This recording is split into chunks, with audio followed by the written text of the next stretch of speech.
Hello, guys. My name is Sienna, and I'm here to tell you a small story of my own. Geez, some of the stories I saw here about crazy mother-in-laws are just nerve-wracking. It reminded me of my own time dealing with my entitled mother-in-law, Cindy, who thought that the world revolved around her. Now, let me tell you the story. My husband, Drago, is Cindy's only child. His father died when he was young, and Cindy had to step up to care for him. She never let him forget that. Cindy was a veiled narcissist who thrived on making herself feel powerful and important. She raised Drago to give in to all her demands and not have the right to question her decisions. She was, in general, a very entitled lady who demanded that people do as she says, or else there would be consequences. Naturally, no one wanted her in their life and cut her off. That made things worse for Drago, who was now Cindy's main victim. Cindy met her match when Drago and I got married. When I was dating him, Drago was always reluctant to introduce me to his mother. When I finally met her a few days after my engagement, I knew that she was the problem and not me. Since Drago had moved in with me into my house, Cindy was slowly starting to lose control over her son. Her son no longer wanted to give in to her demands easily or fund her horrible lifestyle. She, of course, blamed me for changing him.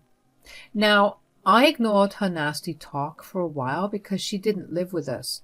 But one day she suddenly showed up to my house with her suitcases in tow and said, "Sorry for not informing you earlier, but I will be staying with you here for a while." What? Why, Mom? What happened to your apartment? Well, I got evicted because you don't bother to send me money anymore. I guess this is what you wanted, to see your poor mother homeless. Sienna changed you a lot, you know. Mom, you were spending money on dumb shit and always kept asking for more. That's not a way to live your life. Don't teach me how to live my life. I raised you and not the other way around. I ran into some financial trouble and got evicted because of you. So you are obligated to house me until I get back on my feet. I will tolerate your stupid wife, but you need to get rid of the nasty dog. I stood open-mouthed while she rambled on her ridiculous demands. Oh, and the dog she was talking about is my now 7-year-old golden retriever named Leo. I was stunned by what she said and barely registered when she told Drago that we needed to get rid of my dog for her. The dog I had for 7 years.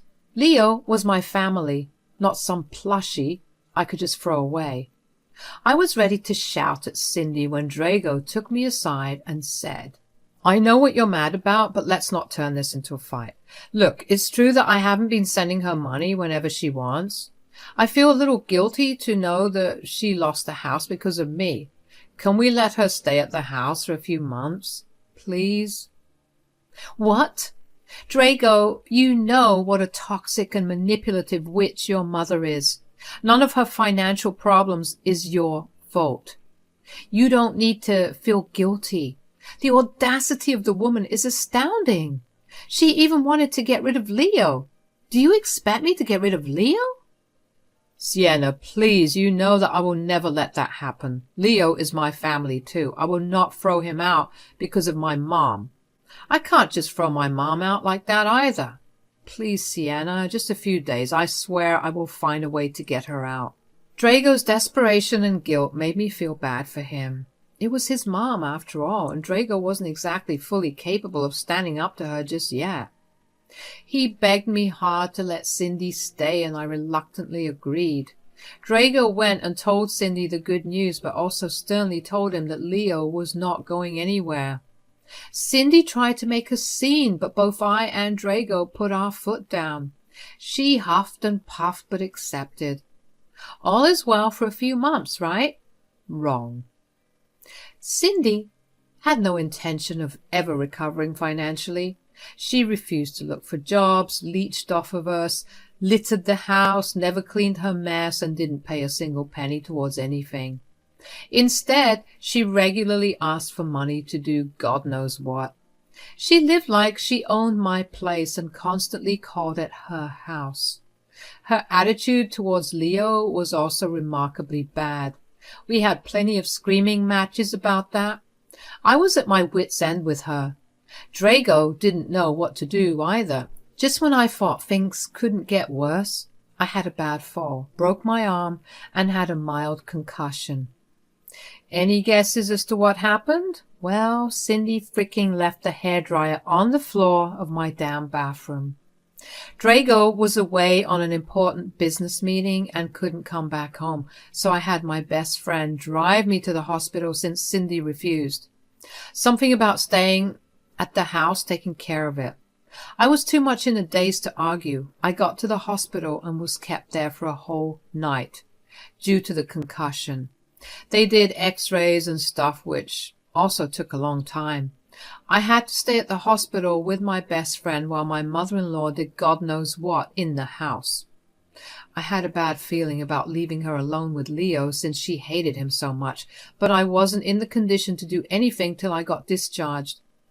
I took an Uber home the next day and hurried to make sure Leo was fed and taken care of. As soon as I walked in, I called out to Leo. I was met with silence, and a minute later I saw Cindy. I said, "Cindy, where is Leo? I called, but he didn't answer me. Did you look after him and feed him last night?" "Oh, that filthy animal. I got rid of it." "You what?" It was like I was struck with a thunderbolt. My insides were screaming, and I could hear my heart pounding wildly against my rib cage. I couldn't believe what I was hearing. Cindy freaking got rid of my dog? What the hell? Cindy ignored my shocked face and kept talking. "Animals can't stay in this house. They don't pay rent. They don't clean up after themselves, and they are useless. They belong on the streets or in a shelter. My home will not have one of those wild and disgusting things around." I was reeling with anger when Cindy spoke like that. I was way too stressed about my poor dog to waste my energy shouting at her, so I calmly looked straight into her eyes and said, "You are right, Cindy. Pets can really be a burden when they don't look after the house or pay rent. It's important for us to recognize when this happens and kick them to the curb immediately." There, finally my wise words have gone through your thick brain. God, I thought you would never understand. You should always listen to the woman in charge of the house. I know what's best for my house and family. Your words are truly wise, Cindy. Thank you for opening my eyes today. I guess it gave me a new perspective. It will be very helpful for me in the future. Cindy looked pleased with herself for getting rid of a dirty animal from her home. She thought that all was well. Now, she would finally settle into my house that she has already started to call hers. Like I said, she always considers herself to be the matriarch and head of the house, no matter whose house she was staying at. I had been putting off confronting her for as long as I could, but this was the last straw. No one messed with me and my family, which included my dog Leo. I was fuming inside and worrying about Leo at the same time. But I kept my face neutral and tried to control my anger. Karma would come for Cindy soon enough, and I would be the one to deliver it. I quickly distracted Cindy and got out of the house. From what I could tell, Cindy had used my car to drop off Leo at whatever shelter she could find. So I logged on to my car's GPS system to find out where she had gone. I didn't want to ask Cindy directly because she clearly wasn't going to give up the location. She knew that I would try to get it out of her. Plus, asking her would give her warnings that I might bring Leo back. I wanted to keep her in the dark. I left the house on the excuse of getting medicines and called on Uber to the animal shelter where my car's GPS showed me Cindy had gone. I got my beloved Leo back. I explained the situation to the staff there and gave all the details. Leo was microchipped, so they knew I was the real owner. Thankfully, they understood my situation and let me take Leo after signing some papers. Guys, my poor dog was traumatized. He was sitting in the corner of the room, refusing to look at anyone. As soon as he heard me, he leapt from the corner straight into my arms. I won't lie, but I did cry tears of joy and relief when I held him. At the same time, my rage at Cindy was threatening to overcome my senses. I loaded Leo in my car and went straight home. When I stepped into the house, Cindy took one look at Leo and shrieked. It was a nasty shriek that made Leo bark at her. As you can tell, he wasn't a fan of Cindy anymore. Cindy said, "What the hell, Sienna? What on earth is that filthy animal doing in my house? I didn't get rid of him to have you bring it back." "First of all, Cindy, Leo is mine. You had no right to give him away just like that.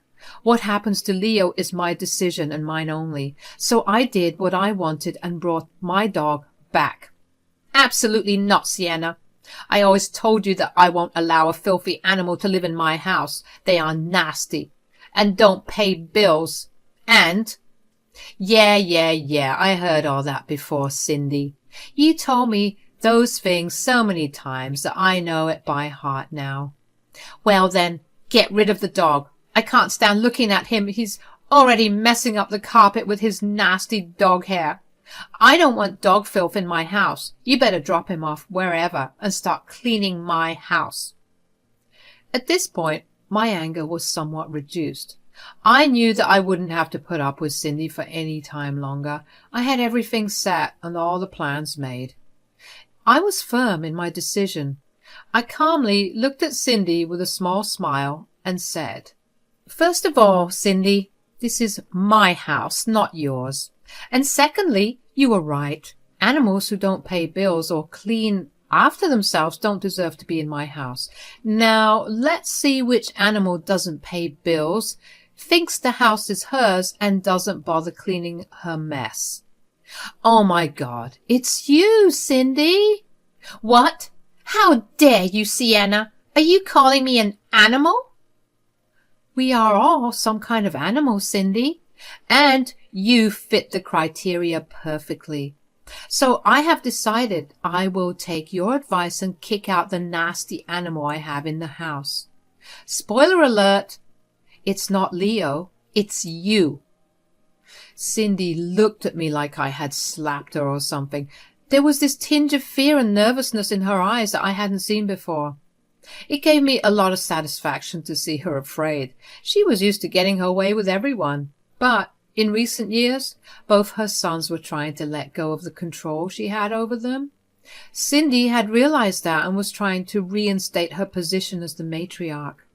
That was part of the reason why she was so insistent on moving into my house. Well, thankfully, I was there to set the record straight. I had no qualms about putting Cindy back in her place. Cindy, unfortunately, had trouble understanding my simple words. She started to tremble and said, "What are you saying? You can't just kick me out. This is my son's house." "Well, no, Cindy, this is the house that I got from my dead grandfather as my inheritance. The same grandfather who also happened to have got me Leo back when I was a teenager. Every little detail just makes it easier for me to kick you out on a clear conscience." "I don't care how you got this house. Since you were married to my son, it belongs to him too, and since he is my son, I have a right to be here. You cannot kick me out to house that filthy animal." "Well, I can, and I am kicking you out. You have no right to be here. We housed you because of your poor financial decisions. You were supposed to help me recover, not give me extra stress by throwing my dog out. Now I see that you are taking liberties in doing what you want. You want to feel like a freaking matriarch and control other people? Well, that won't happen in my house. So take your stuff and get the hell out." "How dare you speak to me like that? Just you wait, you little witch. I will call my son and set you straight."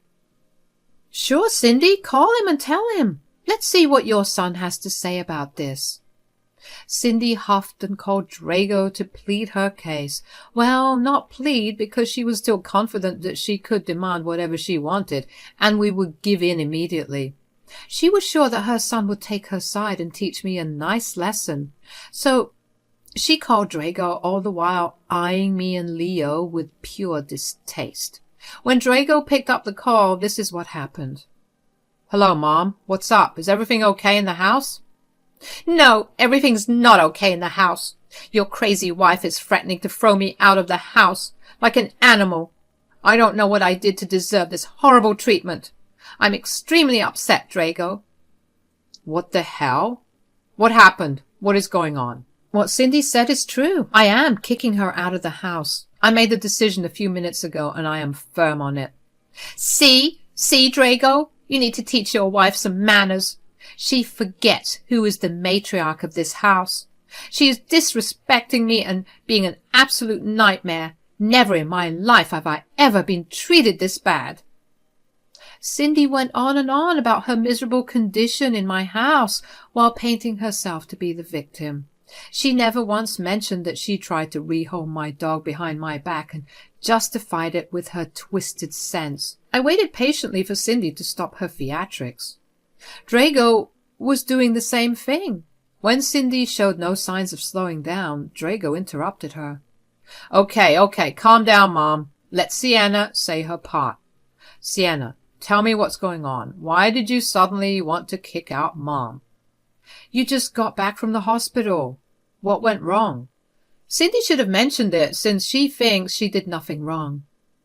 Since she didn't let me tell you what your mom did while I was in the hospital.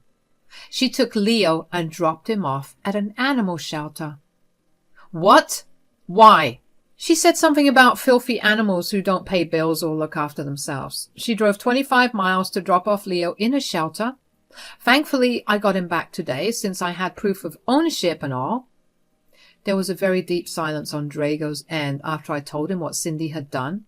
I knew that he was shocked and super mad. I had a feeling that Cindy could sense it too, because she looked hella nervous. After a few seconds of silence, Drago said with suppressed rage, Mom, for the love of God, please tell me you didn't do that. Well, I just thought... Mom, did you try to rehome Leo? What the hell is wrong with you? What's your tone, Drago? I'm your mother. You don't speak to me like that. You know how I hate animals living under my roof. You have known this all your life. That dog needed to go. I gave some really valid reasons why. I don't understand why you're mad. Are you serious right now? You are living under Sienna's roof and not the other way around. How dare you try to get rid of Leo while my poor wife was recovering from an injury caused by your carelessness? Drago was raging mad now. Even though I had Leo first, he lived with Leo like his own pet. Leo wasn't just a pet. He was family, and you don't mess with Leo and get away with it. Cindy had never seen or heard Drago react to anyone like that. She actually flinched at his tone and looked shocked. Soon it became evident to her that her son wasn't going to take her side. She tried to placate him by softly crying and saying, Drago, why are you talking to me like that? You're scaring me. You can't be like this with your mom over a stupid dog. Leo is not a stupid dog, Mom. He is my family as well. We made it crystal clear to you when you whined about moving in with us. Sienna let you stay rent-free in her house, only to have you backstab her and me. How did you think it was okay? Drago, you're not thinking straight. It's just a dog. That filthy little thing. Stop. Stop right now. You are freaking delusional if you think you can justify your actions in any way.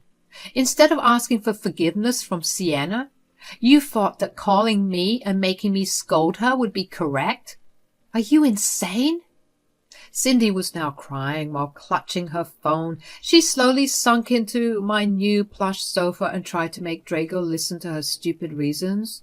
Leo was still behind my legs, trying to stay as far away from Cindy as possible. God knows what that awful woman has done to my sweet boy. My heart ached for him, and I longed to make him feel safe again. While Drago shouted and Cindy cried on the phone, I decided to step in and end the drama ASAP. I said, Drago, your mom is refusing to leave even after I told her multiple times. Leo is super traumatized and is hiding behind my legs. I can't bear to see him pull this anymore. Oh, God, Mom, what did you do to my poor dog? You know what? It doesn't matter anymore. I heard enough already, Mom. You need to leave. You are not welcome in the house anymore. Sienna already told you that, and I am telling you that I don't want to be in contact with you anymore. I am done with your power play. You have hurt me enough. I won't let you hurt my wife and my new family too. Oh my God, Drago, what are you saying? You can't let a filthy animal and this witch of a wife come between us. You are my son. I'm your mother. I only did this because I want the best for you. Stop that nonsense right now, Mom. You did what you thought was best for you. Like always, you cared nothing about other people. You don't care about your own son and daughter-in-law. I put up with you for years because you're my mother, but not anymore. Not when you're trying to control and hurt my family. Leave the house right now before I call the police on you myself. Drago said that and hung up on her. I told her to pack her shit while I carried Leo inside my master bedroom. My best friend had also arrived because I had notified her of the situation on my way to pick up Leo. She would stay at the house with me to take care of me and make sure Cindy got the hell away from all of us. She comes into the house and keeps an eye on Cindy while she packs her stuff. Cindy would have protected or thrown a tantrum if Drago hadn't been so angry. Plus, the fact that my best friend's husband was a cop also made Cindy hurry up and leave before the cops seriously threw her out. She was crying the entire time, and I could hear her from my room. I comforted Leo and waited for my best friend to give me the signal when my horrible mother-in-law was gone. After Cindy left, I got a rather pained call from Drago. I could tell that he was distressed and that he was blaming himself for what happened. He said, "I'm so sorry, Sienna. This should never have happened. I should have just listened to you and kept my mom at arm's bay. If I had, you wouldn't have been hurt and Leo wouldn't have been traumatized." Drago, don't be so hard on yourself. I knew you had good intentions when you wanted to help out your mom. It's not your fault she refuses to change. But I don't think it will be wise to have her around after this. I for sure wouldn't be comfortable. You don't have to worry about that, Sienna. I'm done with Mom and cut contact with her for good. I will fly back as soon as possible to be with you, and I will get therapy to make sure I have the spine to tell her off when she comes demanding something from us. This will never happen again. You take care of yourself and Leo. Hearing this made my heart swell a little. I was glad that Drago was finally willing to get therapy to deal with his issues with Cindy. I really didn't want to have any connection to her anymore, and it was Drago's job to set those boundaries. I assured Drago that my best friend would stay with me until he got back. He was somewhat relieved and flew back 2 days later. He was super guilty and kept apologizing over and over again. It broke my heart to see my family suffering because of that awful woman, Cindy. Karma was still pending for Cindy, of course. As I said, she was broke and didn't have a place to stay. She thought that we would calm down and beg her to come back to live with her. She is a true narcissist, although she is too full of herself to ever seek a diagnosis. Anyway, as a week passed, her cash ran out and it became apparent to her that we weren't going to come get her. That's when she returned to our door, begging and pleading for forgiveness. That was fast, but only because she didn't have any money. No family in their right mind would take Cindy in because everyone knew that level of her entitlement. So she had to come back to us. We refused to even open the door and threatened to call the cops if she stayed for long. She was already blocked from all our phones and social media. The extended family was informed of everything, and everyone took our side because they were not crazy like Cindy. Me, Drago, and Leo slowly went back to being the happy family we were before Cindy disrupted everything. As for her, last I heard, Cindy was working somewhere in a small office, earning peanuts and living in a trailer. I will say it suits her, and hope she rots there and never comes back.